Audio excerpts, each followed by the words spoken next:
guys, we got this. Let's go. Gun wide trip sweep. Pros X go. On one. Ready? Ready.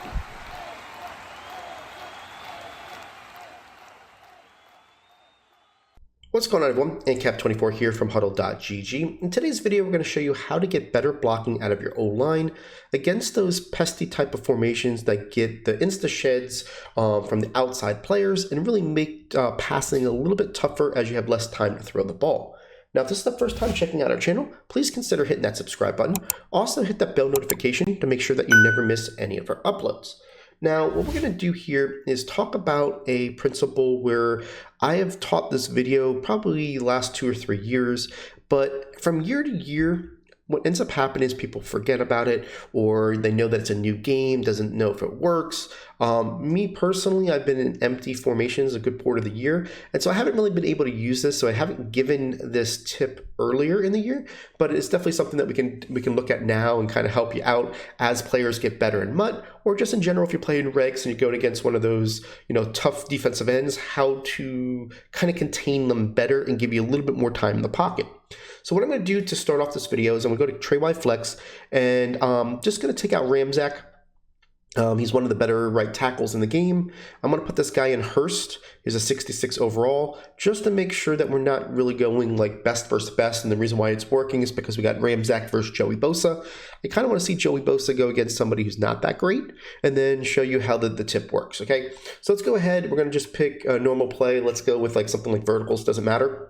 And I'm going to go ahead, this is big nickel over G, and what I'm going to do is basically just, kind of have a setup to where, most people will use it to get around the edges. Now I'm just going to hike the ball. I'm not planning on passing this ball at all. I just want to show you the difference in the time that you have in the pocket when you do this and when you don't do this. So this is something that we're not doing, okay? And what you're going to see is Bosa's going to kind of get an insta-shed, and he just totally just went by it, right? I know he was in the zone, and that definitely helped a little bit, but we're going to compare apples to apples, and we're going to do the same thing while he's in the zone. But you can see how that's really annoying, that basically he just got around that guy pretty simple, right? So I'll do the same thing. And what I'm going to do here is I'm going to change one little detail, and let's see how much time we have in the pocket, okay? Let's go. See how this worked? Now I pretty much have, I don't want to say all day, but I've got plenty of time to be able to make my read and throw the ball. What was the difference, okay? Anybody saw it would say first one was non-play action, second was play action. That is correct, but that's not the whole story. Let's talk about it, okay? So the whole story is, if you look at my line right now, what you're going to see is that if you look at my linemen's bars, right, their play art, your left tackle, your right tackle, and if you can see the center, are going to be asked to drop back and basically give up some space to the defensive ends in order to kind of, block them towards the outside, right?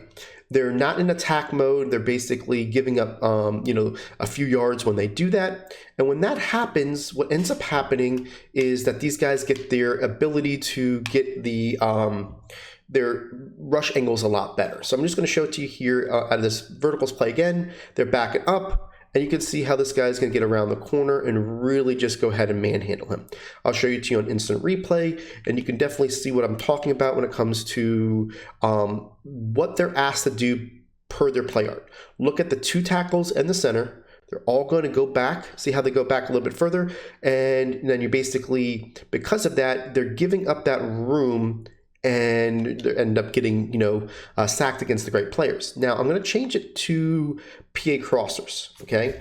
Now, with PA crossers, what you're going to see here is that the lines are different. You see how they go, and I call these the tiny T's.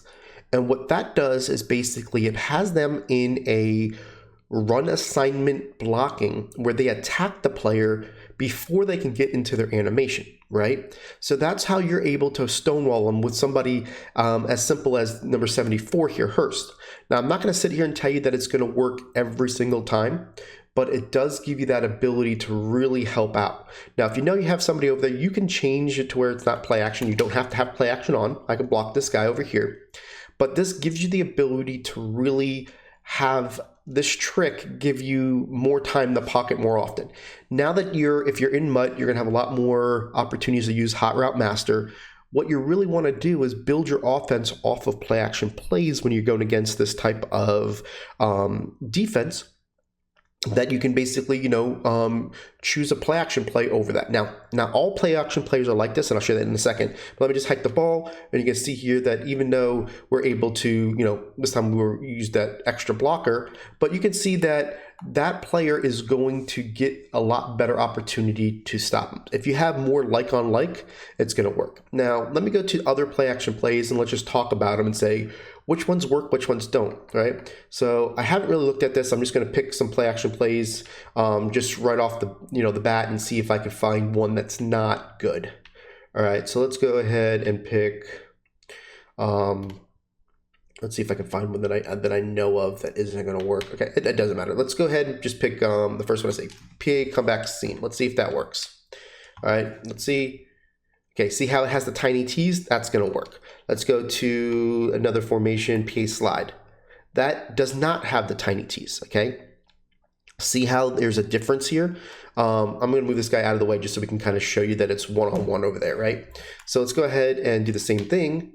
And even though it's play action, that these guys have those long T's, not every play is created equal. And I want to make sure you understand that this is going to be at the same type of opportunity for the defense to get to the quarterback just because of the fact that he doesn't have it. Now, I have Ramzak in now. You can see that he actually got bullied there, but the guy didn't get to the outside.